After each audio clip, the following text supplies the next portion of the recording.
Hi everyone, Eric Granger here with the Granger Group, and I am here with Steve Fishman with Buckeye Lending Solutions, and we're here to talk a little bit more in detail about the Homes for Heroes program that is getting ready to be funded again, and come in July, that program will have money in it again. But if you watched our previous video, you'll know that it doesn't last very long. So what we're trying to do is get the word out right now, so people can get, if you are interested in taking advantage of the program to purchase a house, that we get you pre-approved and we start looking at properties that might work for you. So when the time comes, you're ready to take advantage of the program, and somebody else will be frustrated and not be able to take advantage of it because the funds will eventually run out again. But I wanted to talk to Steve today a little bit more in detail. I thought what we do is, because it says Hometown Heroes, the Hometown Heroes program, and it's gone through some changes since its inception. Yes. And what I wanted to chat a little bit about was who qualifies for it. Oh, good question. So initially, when it came out, it was first responders, and educators, and anybody that was associated pretty much with the medical field. Okay. And then they shifted that to first-time home buyers. Okay. So it's still the first responders, medical, and educators, along with the first-time home buyers. But as you know, we have veterans. Yeah. So veterans don't have to be a first-time home buyer to qualify for this one. They're the only ones that don't need to have that first-time home buyer identification. So, and again, a first-time home buyer is somebody who has not owned a home in the last 3 years. 3 years. Yes. Okay. So anything prior to that, it does. That's home ownership is fine, but in the last 36 months, that makes them a first-time home buyer. So really, it's just two classes here. People who are getting ready to buy their first home at least in the last 36 months, and then or military. Yes, and they would qualify even if they have had ownership in the last 3 years. Okay, great. So what kind of property would qualify for this program?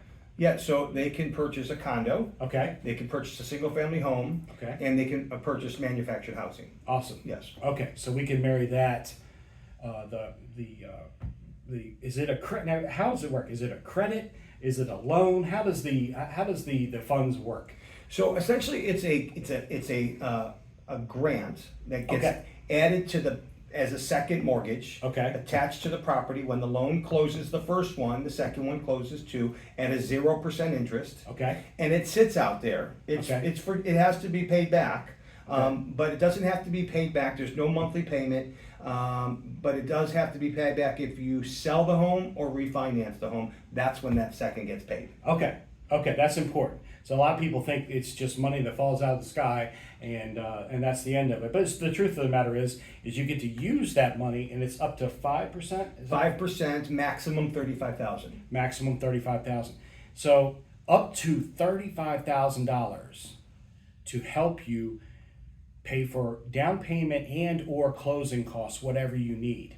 Now, what kinds of loan products can a person who qualifies for this program, use? Sure. Is it open to everything? Well, it gets stacked behind an FHA, a conventional, a VA, or even a USDA. We don't have a lot of USDA in the marketplace, but when you get out into a little bit further east into Collier County, there's some.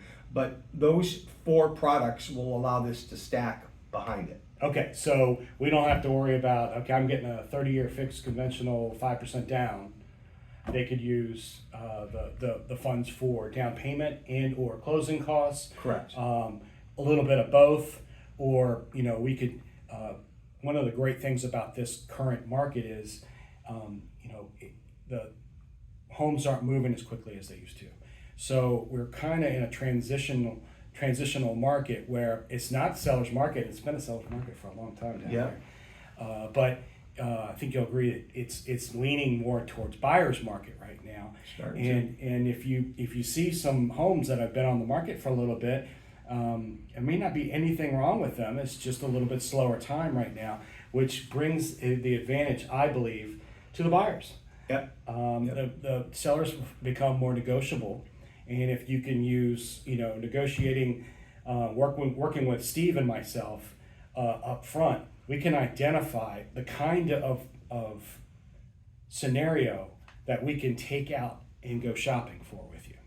So, and having that straight up front and understanding that you're pre-approved with Steve, you got that part squared away. We know that you can use the Homes for Heroes program, and I know what we're, because Steve and I work together, I know that we'll probably use it for the down payment in your scenario or something like that. Then I know when I'm going out there, what I'd like to do is negotiate for closing costs, because then if I can use the closing costs, if I can use the grant for closing costs, there's a chance we can get you in with little to nothing out of pocket. Cost of an appraisal. Yeah. Yeah, and possibly an inspection. And they may even get the appraisal money back at closing. Yeah. Anything else that you could think of that they might want to share? Oh, you know what? What if they don't qualify for Homes for Heroes? If they don't qualify for this particular program, because it does have some restrictions, okay? So this program is the restrictions set by the state of Florida. So it does require a 640 credit score. Okay. And for traditional housing, and then 660 for manufactured housing. And the rates and debt ratios are set by the program. Okay.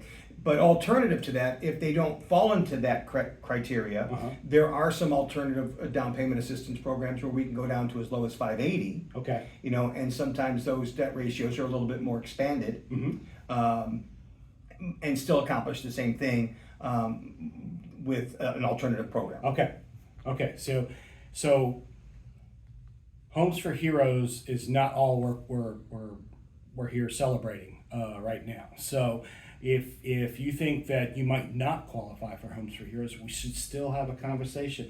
Conversation is free, and it is priceless to you to understand where you stand and how you qualify and what you can do.